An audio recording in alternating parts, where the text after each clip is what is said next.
Hey, what's up? I'm Allison Scagliotti. Welcome to Sci-Fi Vision.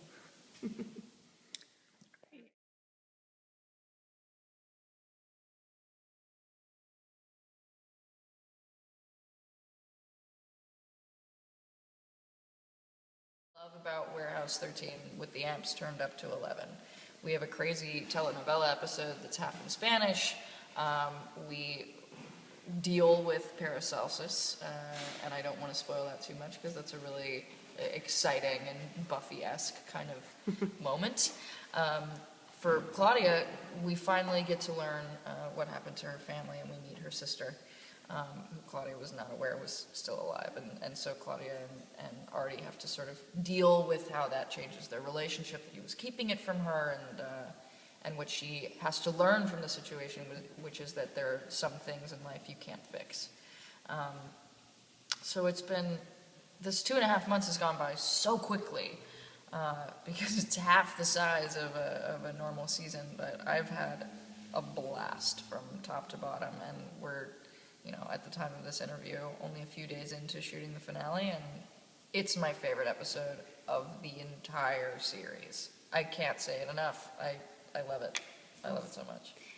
I know before you had mentioned you wanted to do some kind of music thing in the episode, and now you're going to be doing your little number. Can you talk a little bit about that?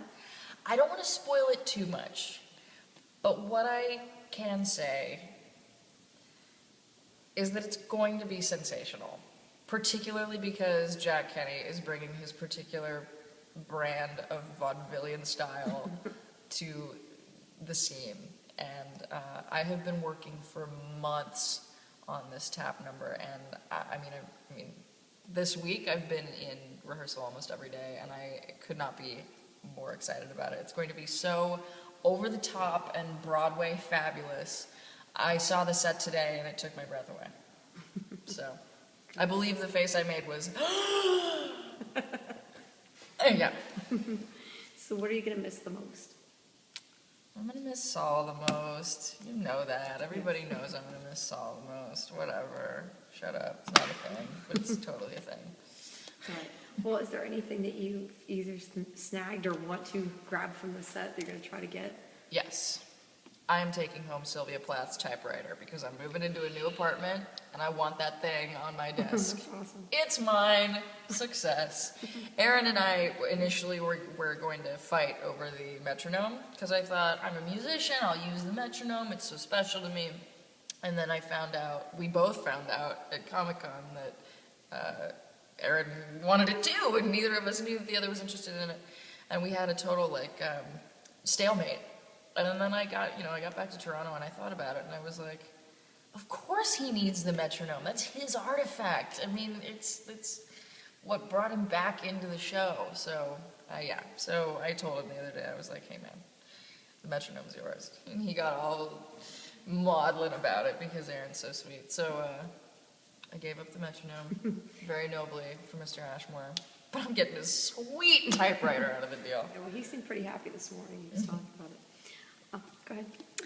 I wanted to ask you about, at the end of last season, Claudia wanted to be a caretaker, and now it looks like maybe she's not so sure what she wants to do. Can you talk a little bit about Well, that? I mean, I'm 22, Claudia's 22. I know a lot of people at 22 didn't know exactly what they want to do with their lives, and I certainly have gone through that same conflict over and over again.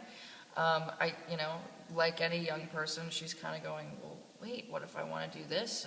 And she's realizing how much she loves being an agent and being part of the team, and becoming caretaker is really shrouded in mystery. I mean, if you think about it, there's more that we don't know about Mrs. Frederick than we actually know, except that we know she's a lot older than she looks. And that's kind of scary for someone who, like Claudia, has had such an abnormal youth and experience.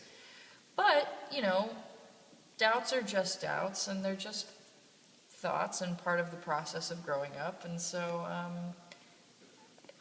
mean, I think it's necessary for Claudia to have her second thoughts.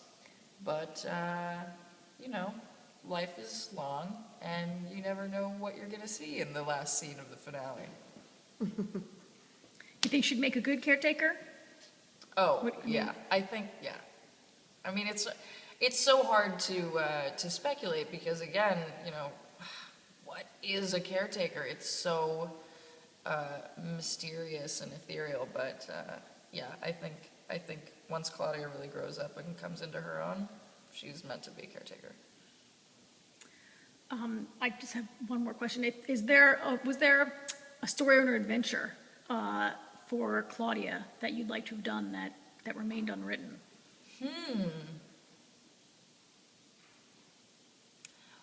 Early in season 1, Saul and I came up with the idea that Dorothy's red shoes from The Wizard of Oz were an artifact. And it might be interesting to sort of go back into Claudia's days in the asylum, you know, and sort of she has to, no place like home, she's got to somehow find her way out of the dark days of being institutionalized. And but you know, it was a half-baked idea, but it's I mean, you made a noise. Yeah. It's interesting. Yeah. So you know, but we got to explore that in other ways, and we didn't have to hang a lantern on the fact that Claudia struggled with being wrongfully committed, but it's nice to have a character like that on TV, you know, who has that in her past and it's part of her, but she doesn't walk around with it sort of perched on her shoulder like a parrot.